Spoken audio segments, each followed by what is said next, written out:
Cuando se habla de raíz, hay que tomar la raíz como un gran símbolo del Tao.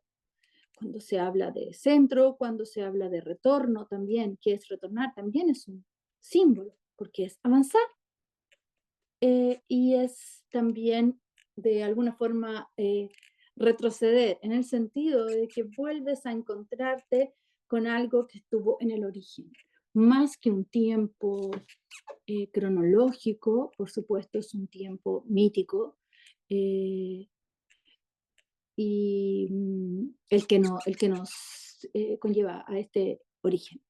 Bueno, pero aquí Jung está tomando al pie de la letra porque repite exacto lo que dice Wilhelm más adelante, o sea, lo que primero dijo Wilhelm, de lo cual leyó Jung, y luego lo pone, lo cita y ni siquiera dice como dijo Wilhelm, lo toma. Muchas veces es muy leo Jung para tomar los contenidos. Lo he visto acá porque se apodera y uno no sabe, esto lo dijo Wilhelm. Después te das cuenta cuando ya lees todo el libro. Bueno, eh, digo que leo no por echar abajo a ningún leo, sino que porque literalmente era leo. Quiero decir que, y fantástico, un leo maravilloso al servicio del espíritu, el león del espíritu. Jung recuerda la palabra Tao y recuerda cómo está escrito originariamente este carácter. Está compuesto, entonces, y lo vamos a leer de algo que se relaciona con cabeza. La palabra Tao está dibujada porque así es un dibujo que inicialmente podría haber sido incluso una cabeza que poco a poco se empieza a estilizar a la medida que va avanzando. E incluso Wilhelm después corrige porque dice que los editores posteriores le sacan, y eso se llama ortográfico, pero en realidad como es un dibujo, la ortografía en este caso es sacarle parte del dibujo. Eso es bien interesante, a mí me llamó mucho la atención. Y es que está la palabra cabeza y está la palabra ir, avanzar, ir hacia adelante, pero también con esto dejar atrás algo. Y así quedó. Sin embargo, lo que dice Wilhelm en la parte donde está sus comentarios es que antes estuvo además asociado con esto un detenerse o no moverse, que es parte del principio de la no acción, y después eso se editó. Entonces ahora es cabeza y que avanza. Jung lo toma claramente con el tema de la conciencia y está muy bien porque esa conciencia es el principio también de vida, Ming, que avanza hacia adelante. Porque eso es realmente el Tao, es dejar que las cosas avancen, que fluyan, permaneciendo en un centro inmóvil. Y ese es el Tao. El que aparezca la palabra cabeza no es tanto esa asociación que podemos quizás hacer en Occidente con como algo racional, le puso cabeza, ¿cierto?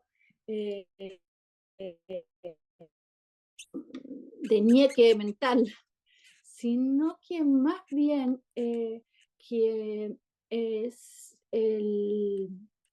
el lugar de, en la casa de 6 pies, que es todo el cuerpo, la cabeza es el lugar del un pie, porque podría un pie ser el porte de nuestra cabeza, y en esa casa de un pie habita el lugar de el pulgar, que es el templo donde está el corazón celestial. Ese pulgar, o la pulgada cuadrada, es el lugar que se ubica entre medio de los dos ojos. Entonces, si se puso la palabra cabeza, también está muy, muy relacionado con este centro diamantino, el corazón celestial, porque es ahí donde habita el Tao en el momento en que puede fundirse otra vez Ming y Sing, esencia y vida. Y todo eso ocurre desde un lugar quieto y al mismo tiempo máximo movimiento. la física moderna está llena de ejemplos en donde se muestra que el máximo movimiento puede parecer quietud. Por ejemplo, las partículas subatómicas al interior del movimiento. ¿Y para qué decir del núcleo? Eh, un feroz movimiento, pero que se puede sentir quieto. Al mismo tiempo, al interior del átomo hay una sensación, como todo sucede básicamente muy, muy cercano al núcleo o en el núcleo, de tranquilidad o falta de ruido, como externamente. O sea, solamente se siente eso si estás adentro del núcleo.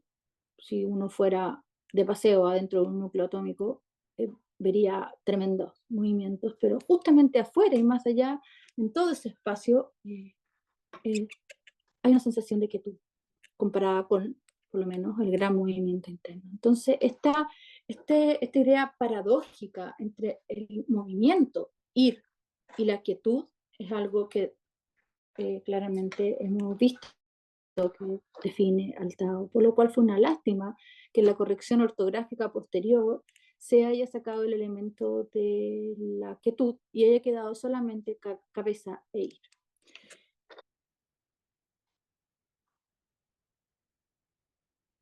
ir. Así, así, nuestro texto comienza, dos puntos, comillas, lo que es por sí mismo se llama Tao. Y el Wi Ming King empieza con las palabras, la esencia y la vida son el más fino secreto de Tao. Es característico del espíritu occidental que no posee absolutamente ningún concepto para Tao. El signo chino para Tao está compuesto del signo para cabeza y del signo para ir. Wilhelm traduce Tao por sentido, otros por camino, por providencia y hasta como jesuitas por Dios. Esto muestra. Cabeza podría indicar la conciencia. Abajo dice, la cabeza es asimismo la sede de la luz del cielo. Ir, el dejar camino atrás. Según esto, la idea sería ir consciente o camino consciente. Concuerda con ello que se emplee como sinónimo de Tao a la luz del cielo, que, como corazón del cielo, mora entre los ojos. Esencia y vida están contenidas en la luz del cielo y son, según Liu Han Yang, los secretos más importantes del Tao. Ahora bien, la luz es el equivalente simbólico de la conciencia y la naturaleza de la conciencia es expresada por analogía con la luz.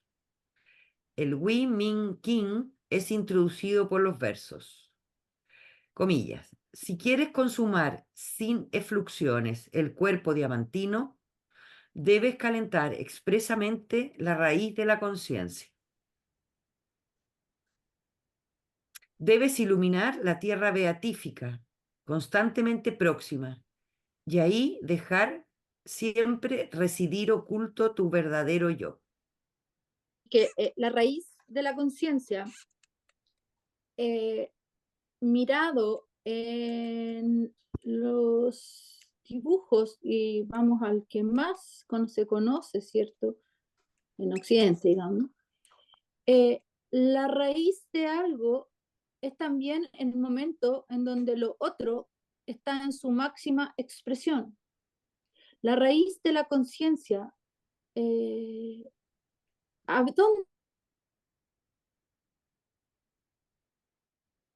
habita? En el lugar o más oscuro o más saturado de lo inconsciente. Ahí comienza la raíz de la conciencia.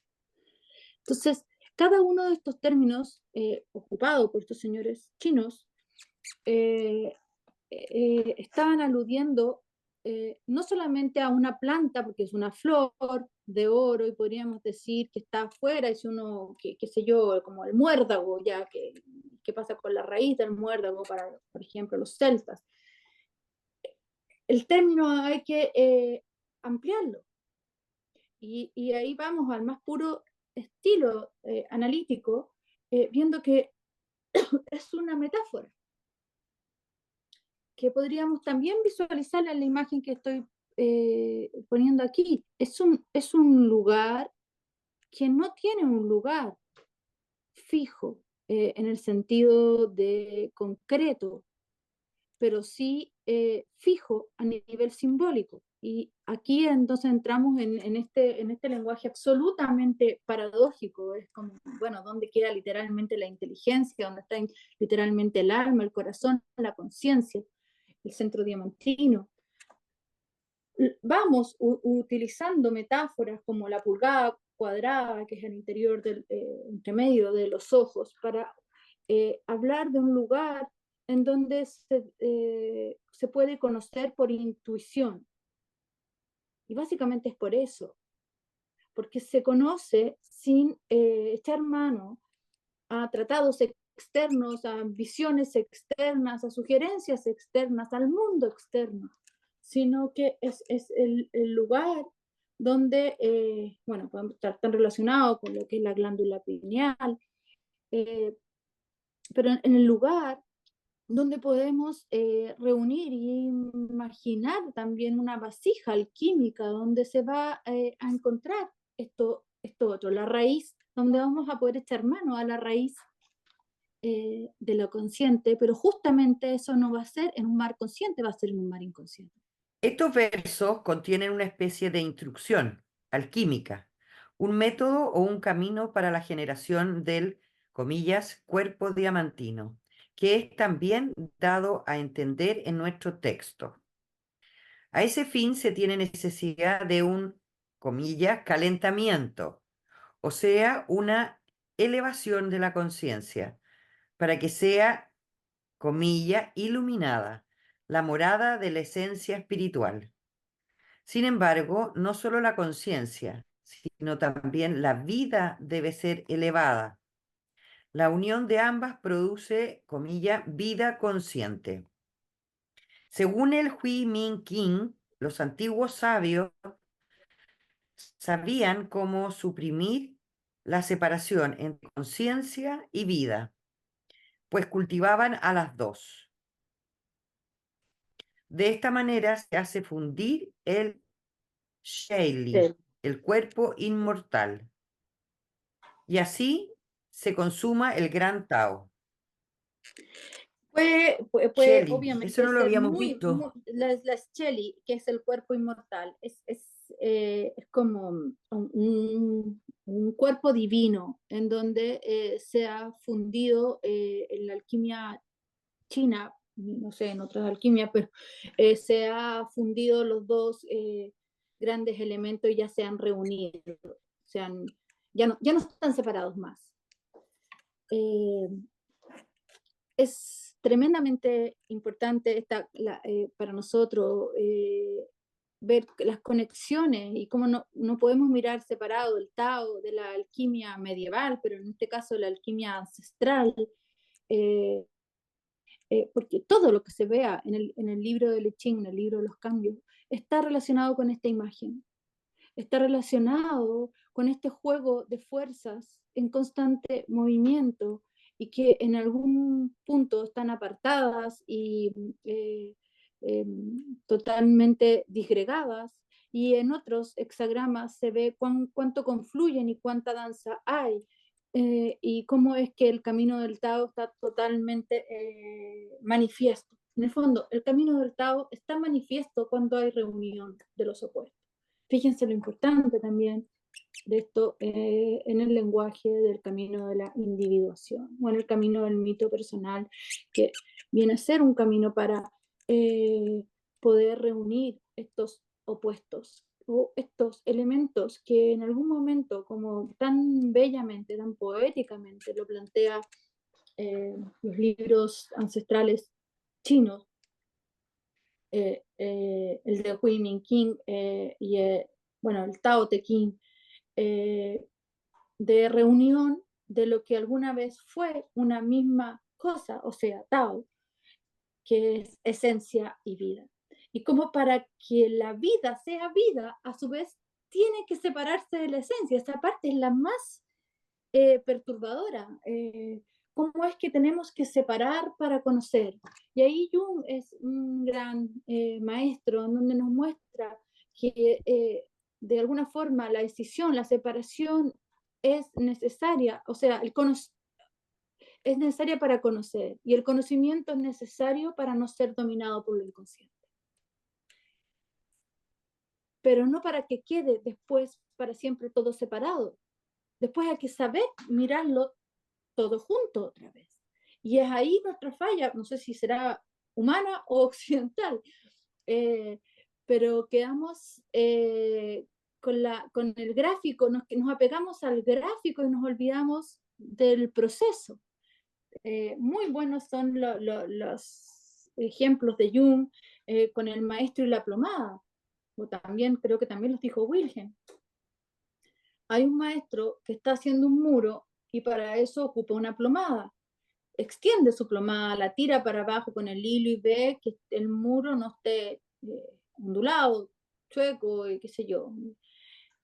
Pero después sigue trabajando sobre el muro, no trabaja sobre la plomada. Mismo ejemplo en otro lenguaje, Joseph Campbell, que va a un restaurante y es como que pide algo para comer, le dan un menú y en vez de comerse la comida, se comiera el menú.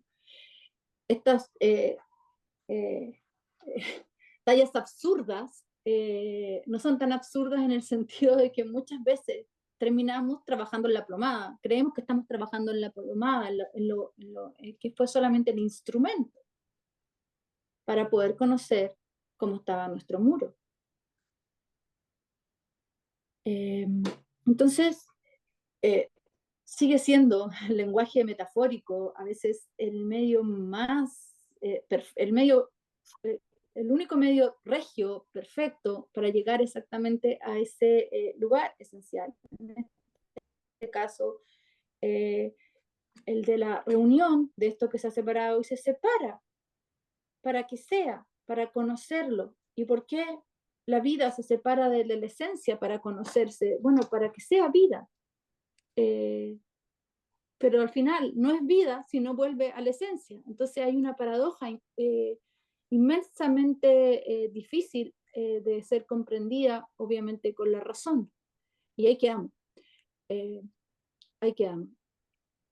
Es por eso que en el Tao, cuando se está trabajando, también está la reunión de vida y muerte, como dos procesos que son parte de la esencia, porque la,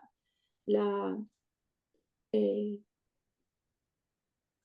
la muerte tiene un comienzo, la vida de la muerte comienza en el momento en que se satura un proceso que es parte de la vida y tiene que echar a correrse el otro. Entonces, ahí lo perfecciona Jung y dice, bueno, pues por eso que en la mitad de la vida comienza la vida de la muerte. La muerte tiene una vida,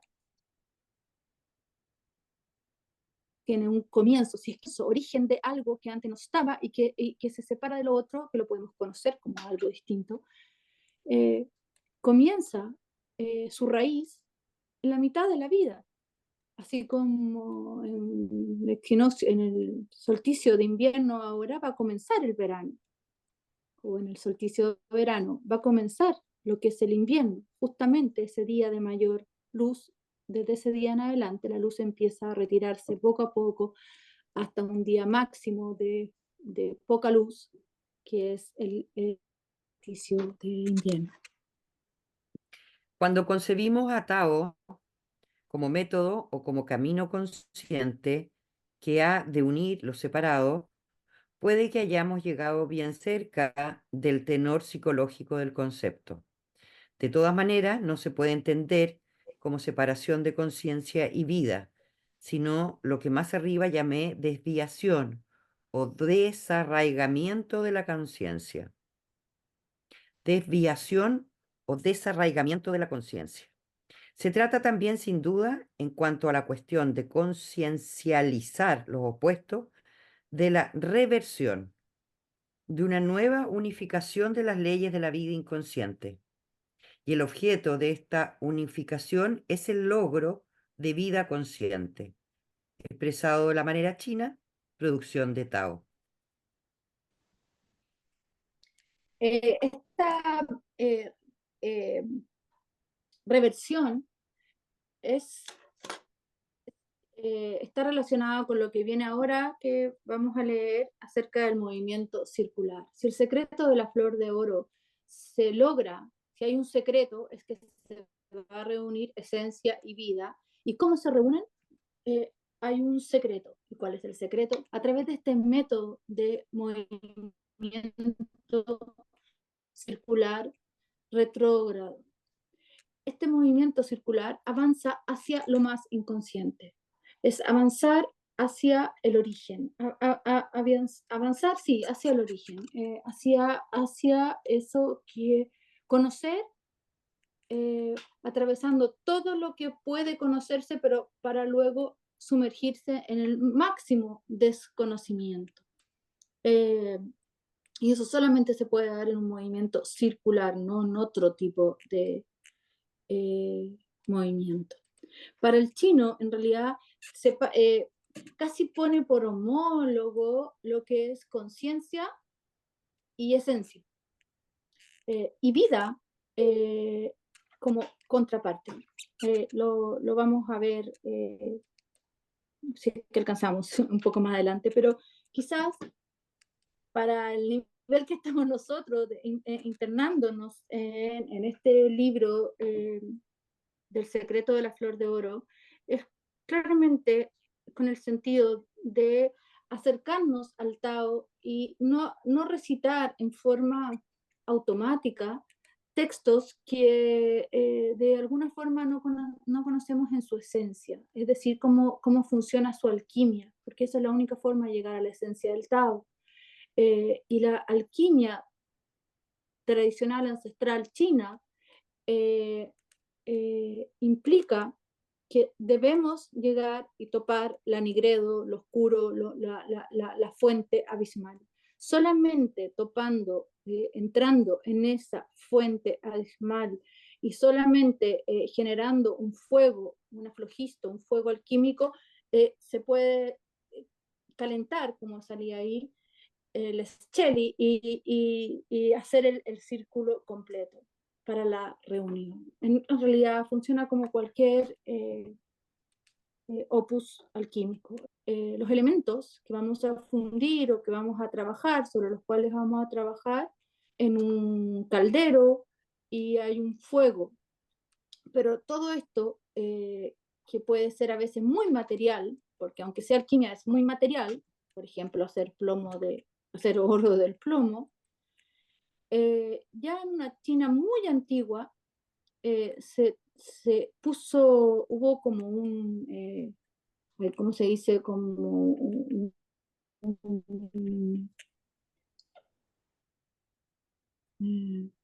cuando se dijo claramente de que se estaba llevando esto a niveles muy materiales, estaban avanzando hacia deseos que van hacia afuera, hacia una destrucción y deseos materialistas, como querer literalmente conseguir la píldora de oro, que es la píldora de la inmortalidad, o la piedra filosofal de los chinos.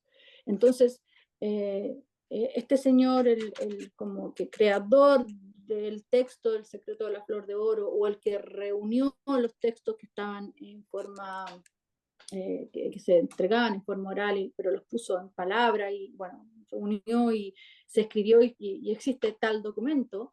eh, eh, Todo su hincapié era volver al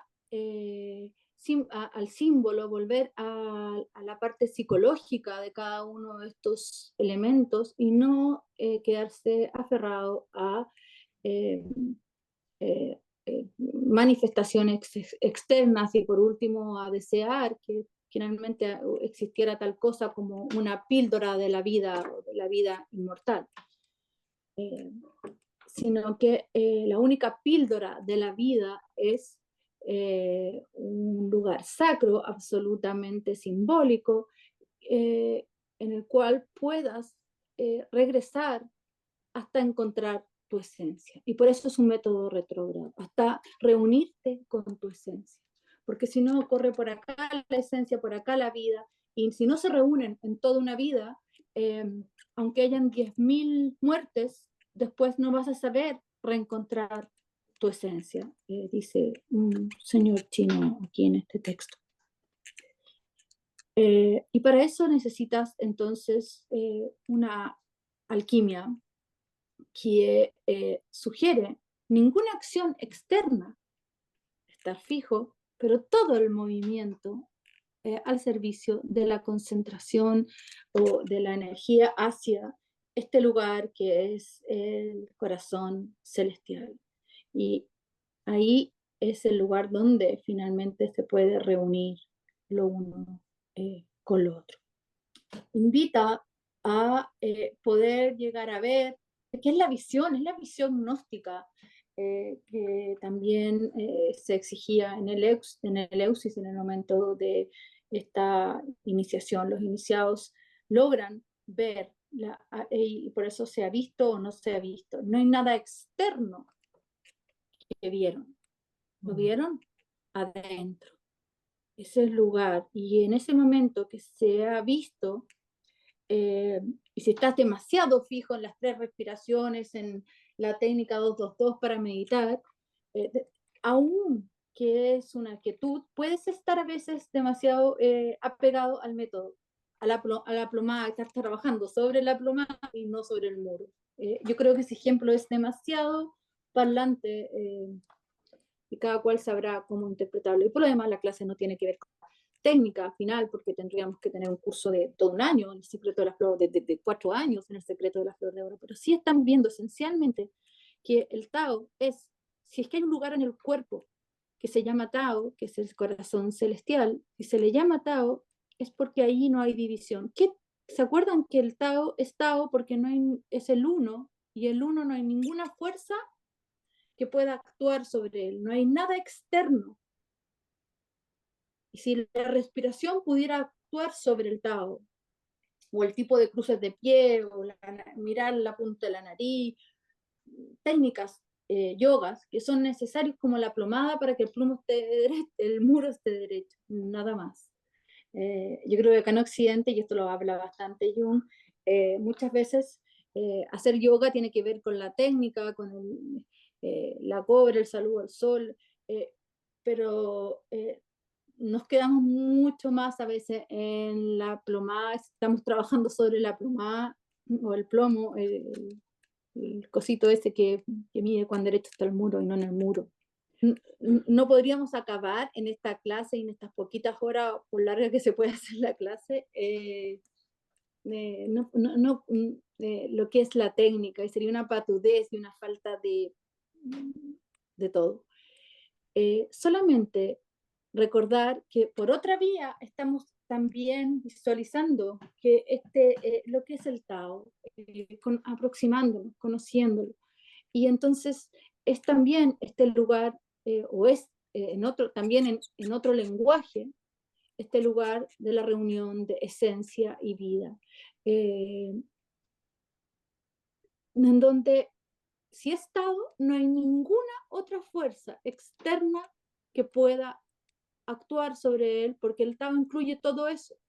Si ya hay algo externo que pueda actuar sobre ese uno no es el uno, porque el verdadero uno no resiste que hubiese nada externo sobre él.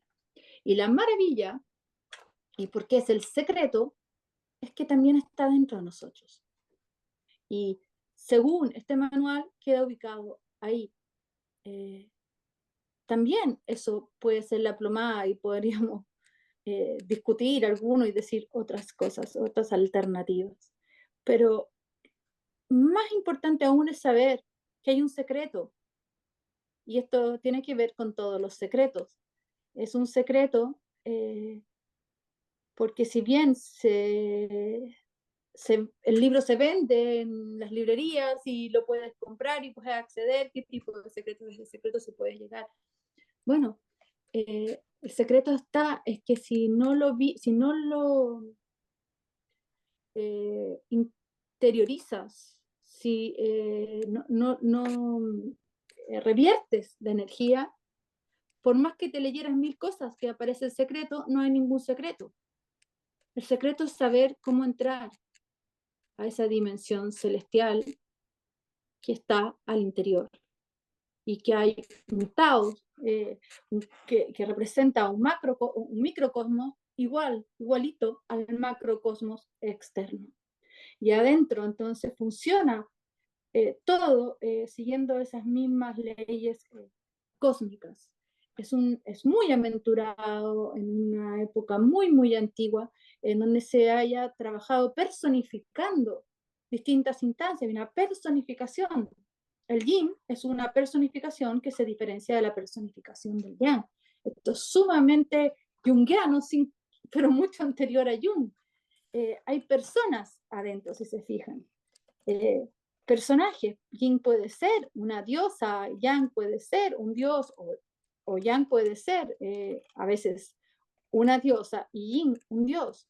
Hay tanto que ir abriendo que hay en la personificación mítica de cada uno de estos pequeñas personas, como diría Hillman, personas menudas.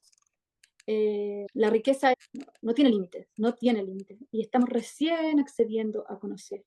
Pero necesitamos también, si queremos acercarnos al I Ching, ir viendo estas personificaciones, porque de repente agarran la forma de lago versus montaña, o a veces rayo versus lago, o a veces montaña con otra montaña, o a veces montaña con fuego, o a veces fuego con agua, y cada una de esas es una personificación. Y ahí está en los triagramas, cómo podemos ver las personificaciones.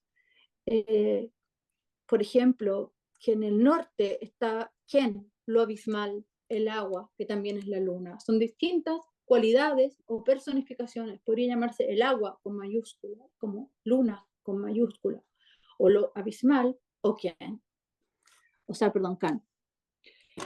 O Li, que es el fuego, la luz, el sol y el calor. Se dice que en este libro del secreto de la flor de oro, cuando se reúne Li y Kan, nace las criaturas.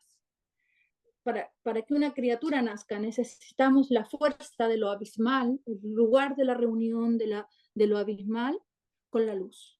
De eso trata el secreto de la flor de oro. Y por eso es un método retrógrado, porque nos lleva a lo abismal y ahí encontramos la luz, el sol, el calor, el fuego y todo lo que pueda ser esa luz propia de la enanteoidad que emerge en el medio de la máxima oscuridad.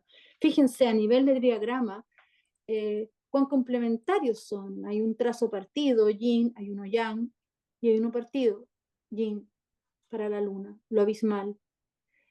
Si nos metemos en la imagen de esto y estamos caminando al interior de este símbolo, estamos viendo es esta línea central que, si bien es ya, porque no está partida, está rodeada de agua. Es un lugar delicado, ¿cierto? O tremendamente poderoso, que por arriba y por abajo fluye el agua, pero igual tiene una sustancia. Pero también fíjense cuánto calza con Li. Kan, lo abismal, está arriba, en el norte, es una, y está en opuesto al sur, Li, el fuego, la luz, el sol y el calor.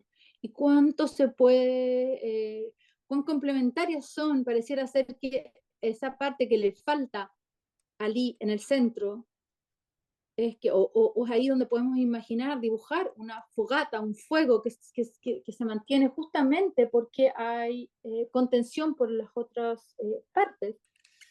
Eh, pero al mismo tiempo, ¿cuánto calza esta imagen con la otra? ¿Cierto? Es totalmente opuesta. Bueno, en el secreto de la flor de oro, estos dos son esenciales, Kan y Li. es decir, la reunión de lo abismal y el fuego. En realidad, no es tanto que se reúne, sino que gracias al movimiento circular, vamos a acceder a esa zona abismal que atravesándola en su máxima saturación se va a generar un fuego, una flogisto alquímica que va a permitir emerger la luz naciente de Yang. Claramente, eso abismal es una fuerza yin, pero ya saturándola, calentándola con este movimiento circular, se produce este fuego y desde ahí entonces puede subir en ascenso la luz. Esa es la luz que emerge en medio de la oscuridad, principio máximo de la enantodromía.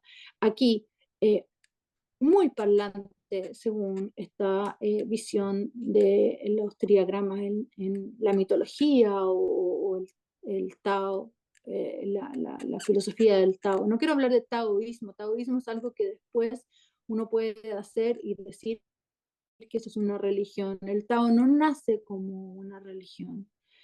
El Tao es en sí mismo, no tiene ningún propósito de ser religión. Es el uno, no tiene propósito, que se fijan. Bueno, y así están estos otros triagramas que juntando dos triagramas, 3 más 3 son 6, tenemos un hexagrama. Y con esta yuxtaposición de dos triagramas tenemos entonces la lectura del hexagrama de cada uno de los 64 hexagramas del I Ching.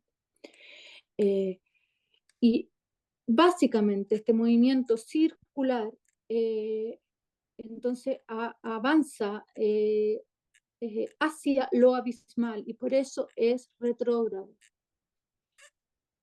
Para encontrar ahí el momento exacto en donde el fuego de Li, generado por el calor de la circulación, permite el nacimiento de la luz que va a emerger. Y esa luz, cuando emerge desde este centro para los que siguen el secreto de la flor de oro, entonces es esa luz la que representa esta flor de oro, el castillo, el palacio, el castillo amarillo, el desfiladero, el oscuro desfiladero, la terraza anterior, el cielo anterior y el palacio de Jade, la cuadrada, no sé qué, morada.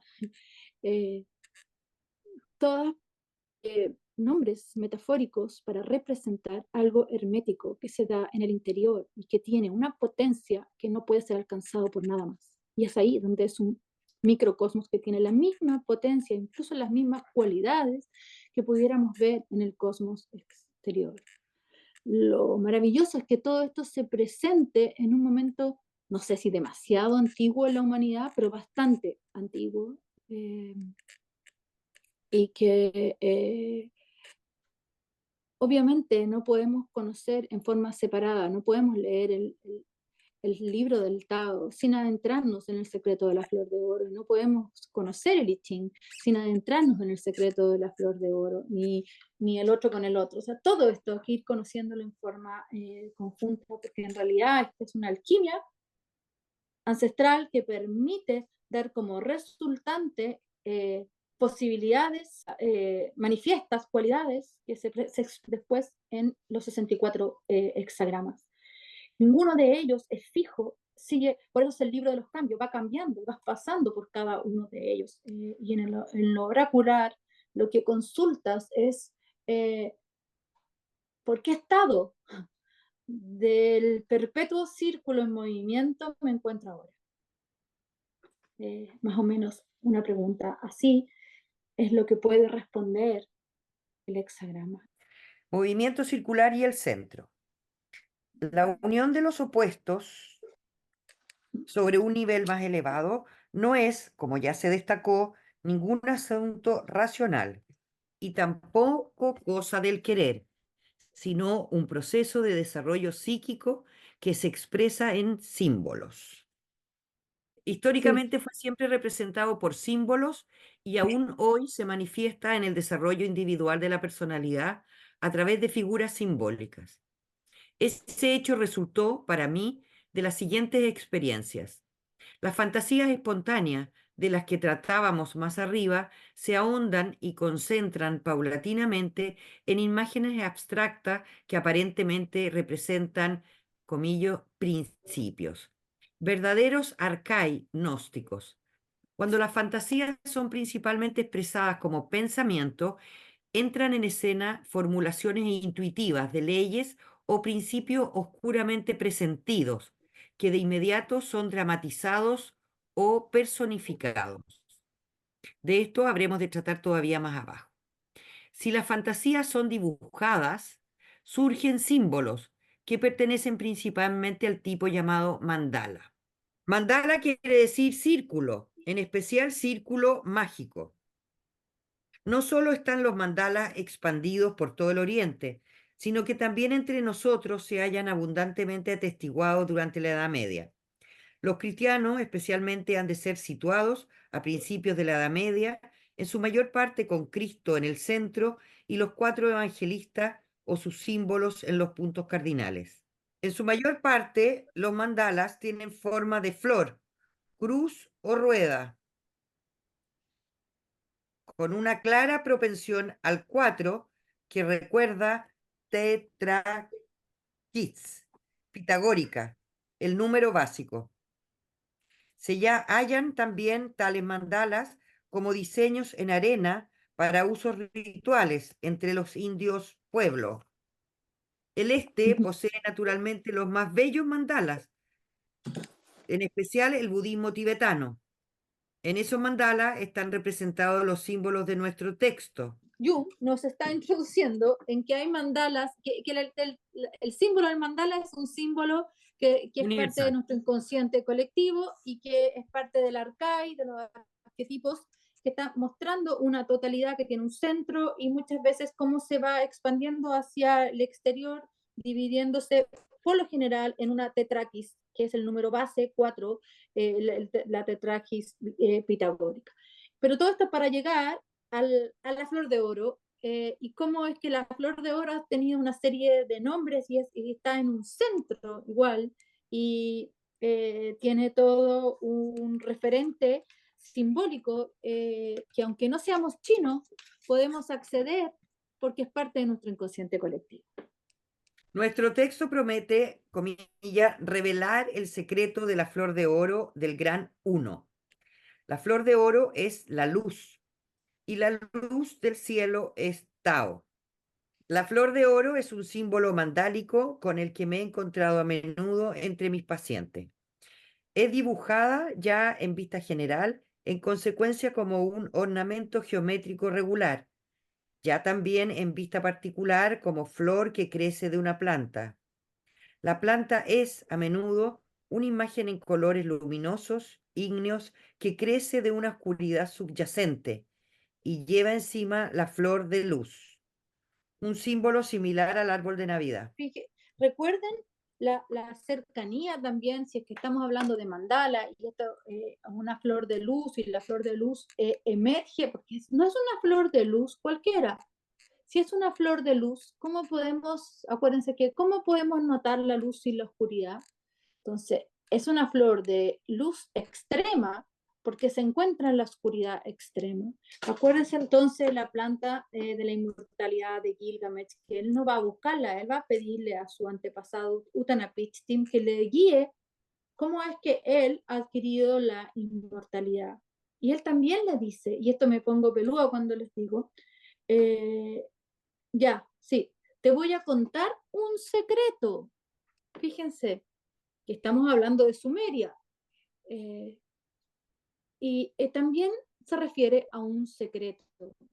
Y dice, en el fondo del pozo hay una planta que es la planta de la vida.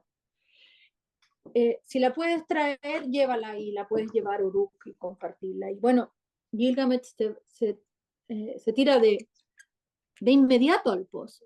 De hecho, para poder llegar tan profundo en donde estaba la planta, se ató piedras a los pies. O sea, así de profundo, no era superficial el pocito, sino que era un pozo profundo y oscuro. Fíjense todos los referentes simbólicos cercano a lo que estamos viendo con respecto a el lugar de lo abismal, que es donde se encuentra la planta en un lugar muy oscuro. Y por eso podemos notar, por contraste, su inmensa luz. Bueno, y finalmente Gilgamesh la trae, la sube y dice, la voy a compartir con mi pueblo en Uruk. Ya se había transformado porque antes era muy centrado en sí mismo nomás.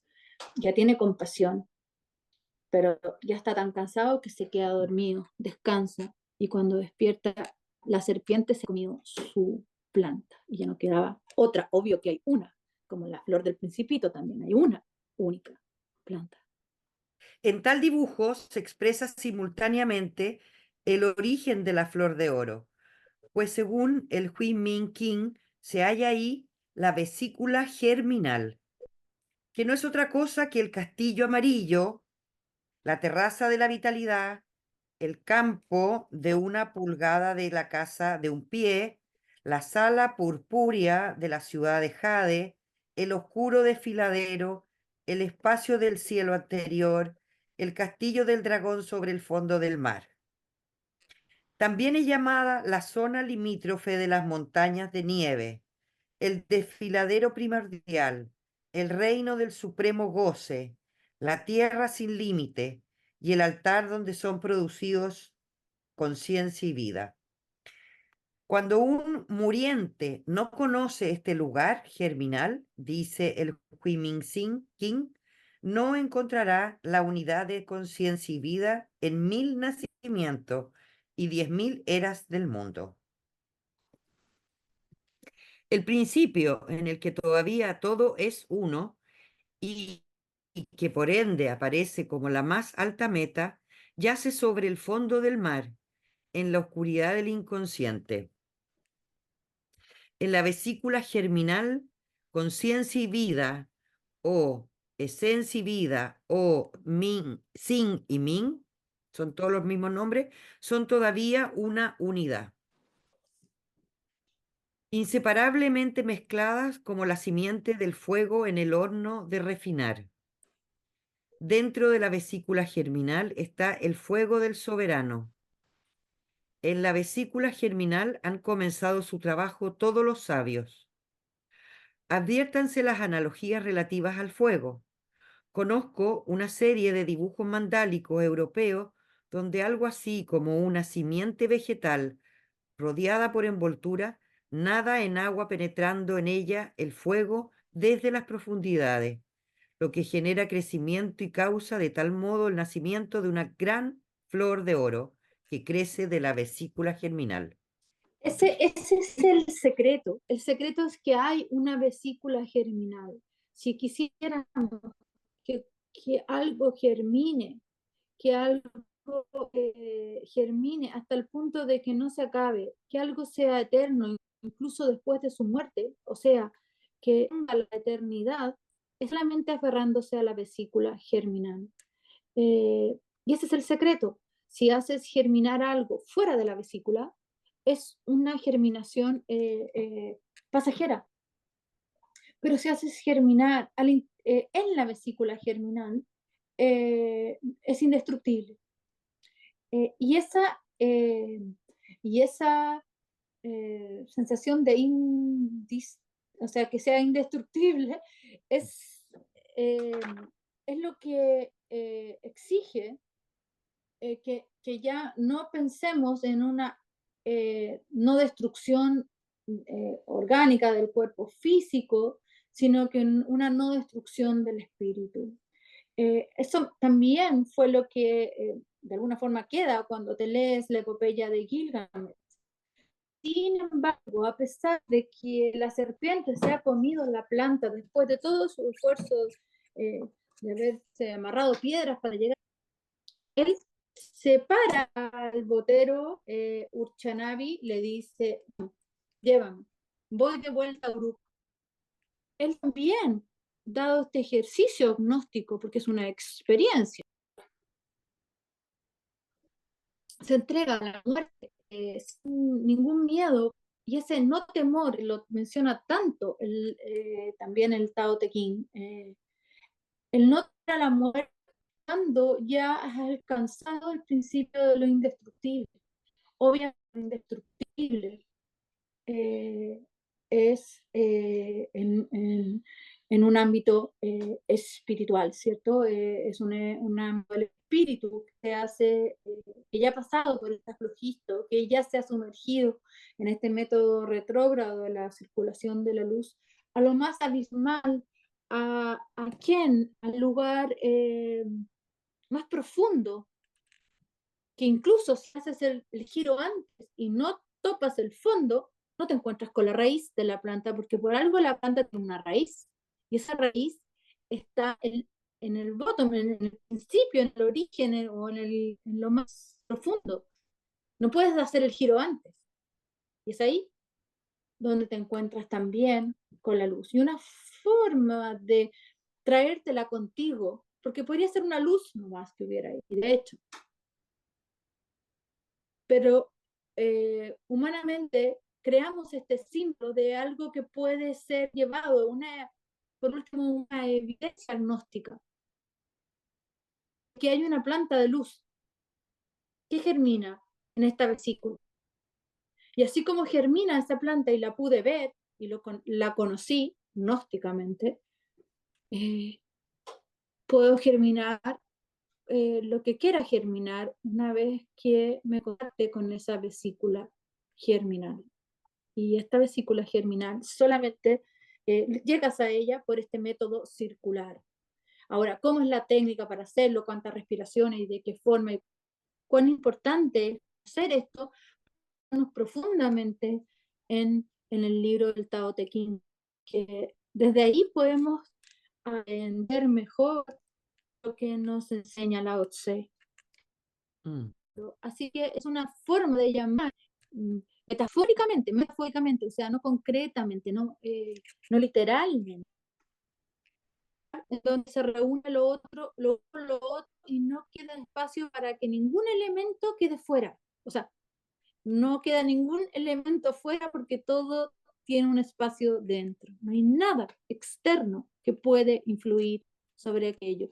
Y eso es lo que permite que sea llamado el centro diamantino. Diamantino es algo que se ha cristalizado, que se ha hecho resistente y que no se va a destruir, pero lo que cristaliza metafóricamente es algo espiritual, ¿cierto? No es un órgano, ni ninguno, ni por último, ni la glándula misma, es algo que se cristaliza espiritualmente. Y eso es porque después muchas veces se llama centro diamantino. Es lo único que es indestructible.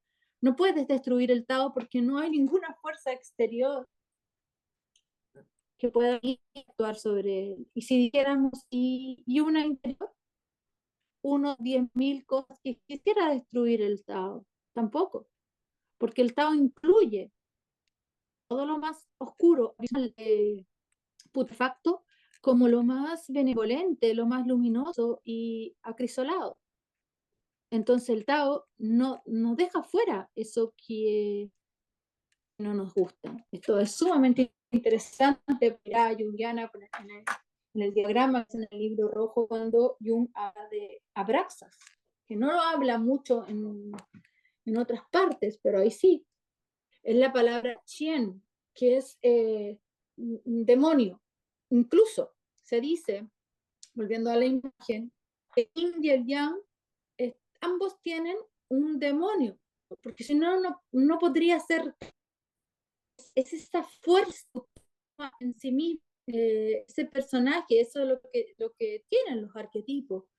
Eh, no depende de mi voluntad que yo eche a correr el arquetipo materno, o el de Venus o el destructor por sí mismo. Y eso es un daimon, tiene este raíz de palabra china relacionada con algo como demoníaco, porque corre por sí mismo, porque no tiene ni Dios ni ley, y más están separados y escindidos y no se han reunido, porque ahí se doman el uno al otro.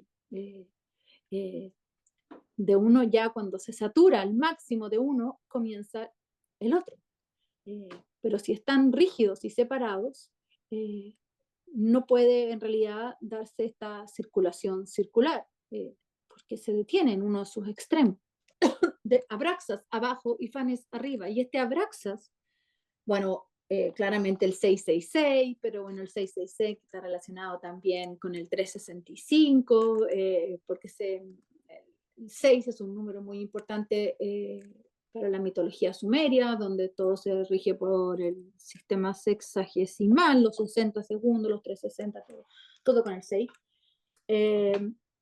Entonces es ese 6, un número cualitativo. Pero bueno, lo único importante que sí le quiero decir de Abraxas es que lo genial de Abraxas es que es el demonio del retorno. El retorno, o sea, el retorno que permite que las cosas germinen. Si una semilla preciosa y linda comprada en Anasac, o más fea que otras, pero ya listo, perfecta, la introduces en la tierra, va a tener un proceso de descomposición y va a estar un poco menos linda que cuando recién la compraste y la viste. Eso es necesión demoníaca, por decirlo. Pero solamente gracias a eso, a ese, cuando esas semillas se embebe del espíritu de Abraxas, es cuando recién podemos ver el brote de pastito más arriba, lo germinal. Entonces,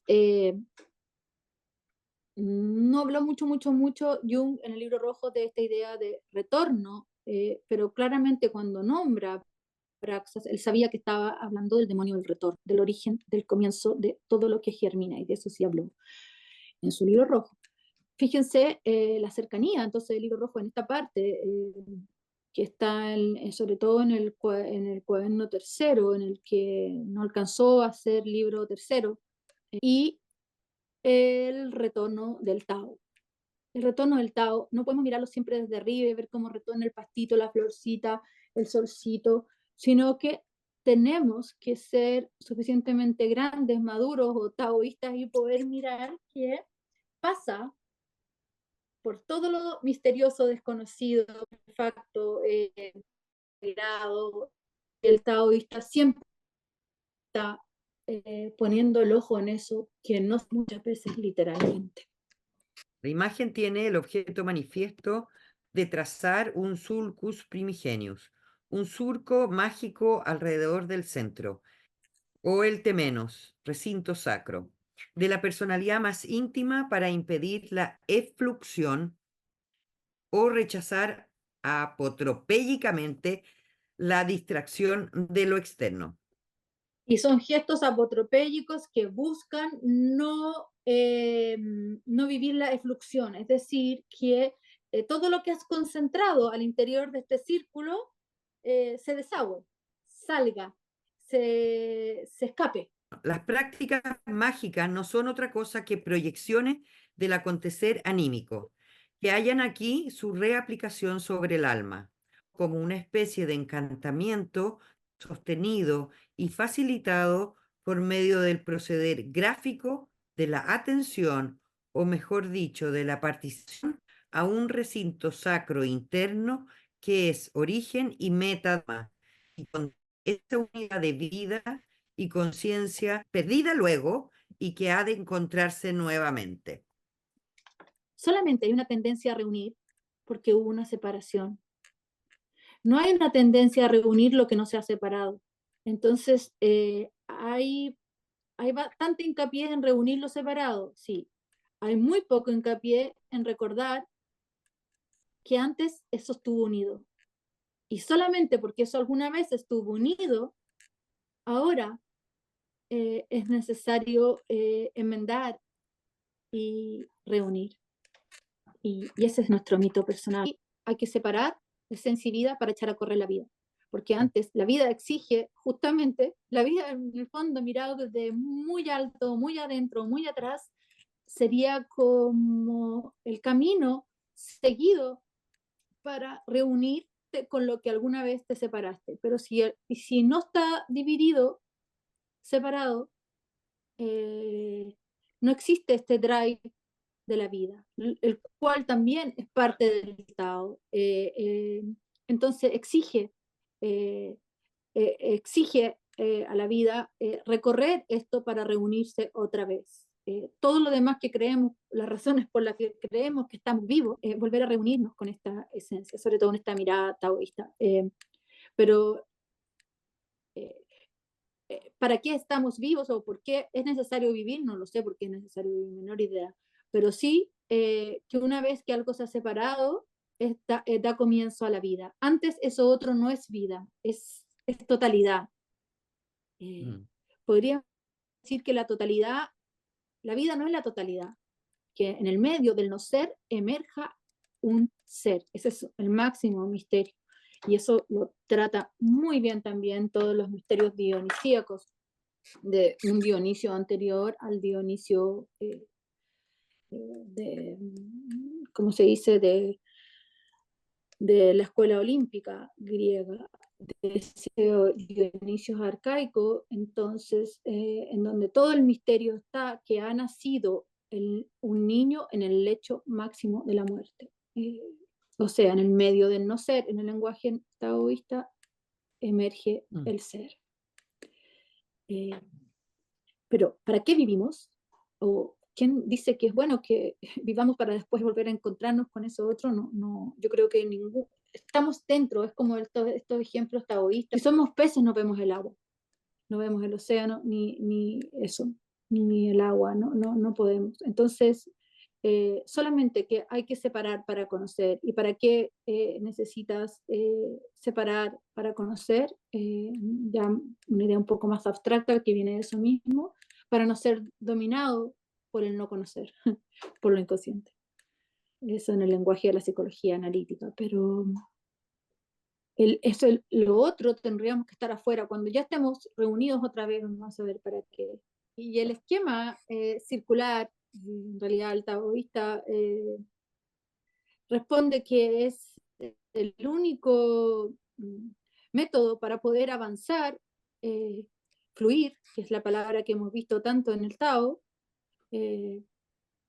pero fluir en dirección al origen. Si fuera una línea, cada vez que avanzamos, nos alejamos del origen. El círculo nos permite fluir en relación al origen. También este círculo no es un círculo cualquiera, el que estamos viendo, que están viendo la imagen también, porque es un círculo que está como dice la paráfrasis de Jung para Goethe, alterna la lucidez del paraíso con la noche, con los terrores más profundos, o algo, la noche profunda plena de terrores.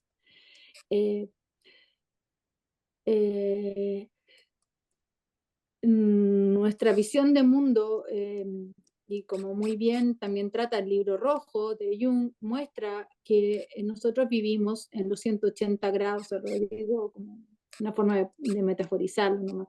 Los 180 grados superiores, vivimos, o en el lenguaje de Blake, en la parte de la tierra, y hemos olvidado por completo las abundancias de conocimientos que nos puede entregar lo infernal.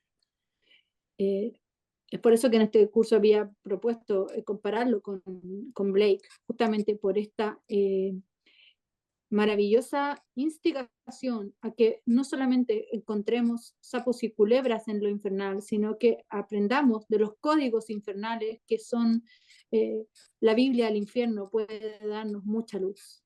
Eso. Y esta pequeña cita de Goethe, que es muy interesante, está en el capítulo 4 de la primera parte del libro de Goethe,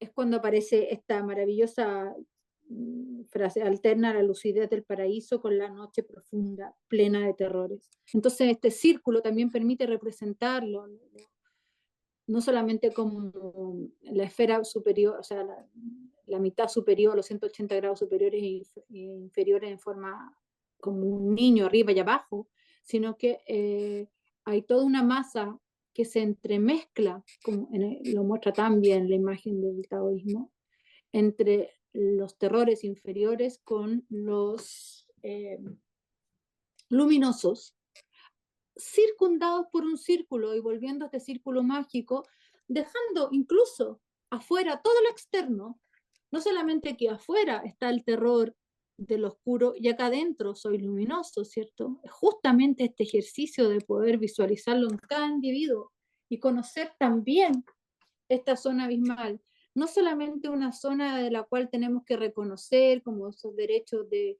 la mujer, el hombre, el discapacitado, porque esa discriminación positiva no sirve para nada a nivel profundo. Sirve para moralmente llevarse mejor, cínicamente en una sociedad.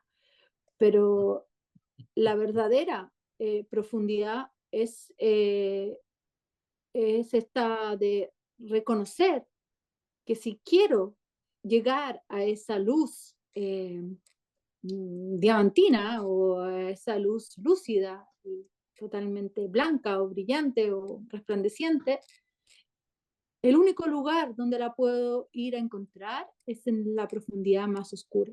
Porque si no, ¿cómo puedo conocer la luz si que no sé lo que es la oscuridad? Y eso es algo que occidentalmente no hemos escuchado para nada. Y por lo tanto, esta cita de Goethe, siendo un occidental del siglo XVIII, eh, sí, súper parlante. Y ese es Fausto, y eso es lo maravilloso de Fausto, que eh, se conoce a sí mismo entrando en este mundo abismal y como en Maya dice en el secreto de la flor de oro, después de cometer todos los pecados posibles, eh, y sigue él, pero eh, nos da cuenta de ese héroe, ese antihéroe que entra en las regiones más oscuras y que desde ahí se encuentra con una serie de luces y bueno, todavía no lo he terminado. El curso circular no es meramente movimiento circular, sino que tiene por un lado el significado de un aislamiento del recinto sacro y por el otro el de fijar y concentrar. La rueda solar comienza a correr. Es decir, el sol es vivificado y comienza su carrera. En otras palabras, Tao comienza a actuar y a asumir la conducción. El hacer se trueca en no hacer. Esto es, todo lo periférico es subordinado al comando de lo central. Los polos de lo luminoso y de los son puestos en movimiento circular. Referirnos a lo periférico versus lo central. Lo periférico está en contacto con lo externo, ¿cierto? Y cualquier dominación en el lenguaje del Tao, adoctrinamiento, que es lo que íbamos a leer ahora, el no adoctrinar, es parte de fuerzas externas que te sacan del Tao. Aquí mismo Jung está diciendo, en otras palabras, Tao comienza a actuar y asumir la conducción. ¿Qué significa Tao comienza a asumir la conducción? La conducción no está dada por un control del yo. Dejar actuar al Tao o en el lenguaje de Jung y Master Eckhart es dejarse vivir, dejar que suceda. ¿Qué suceda qué? Que suceda esta conducción de lo inconsciente en donde va a confluir esta alternancia de polos. Esto que estamos viendo en la imagen que tengo puesta acá, no es algo que uno decida racionalmente, sino que dejas que fluya esta alternancia de polos. Y es por eso que ahí Jung cita a Goethe, deja alternar la lucidez del paraíso con la noche profunda, plena de terrores. Y no solamente nos habla de Fanes y de una luz del paraíso, sino que esa noche, eh, esa noche llena de terrores, puede ser la simiente de la luz venidera o es la simiente de la luz venidera, realmente. Que desde aquí podemos acercarnos al principio de no acción, que es una no acción periférica. Recordemos siempre esto del círculo. Y dejar el movimiento que se dé, que se viva a nivel del centro diamantino, que sí va a moverse, y mucho, alternando yin y yang, esencia y vida, lucidez y oscuridad.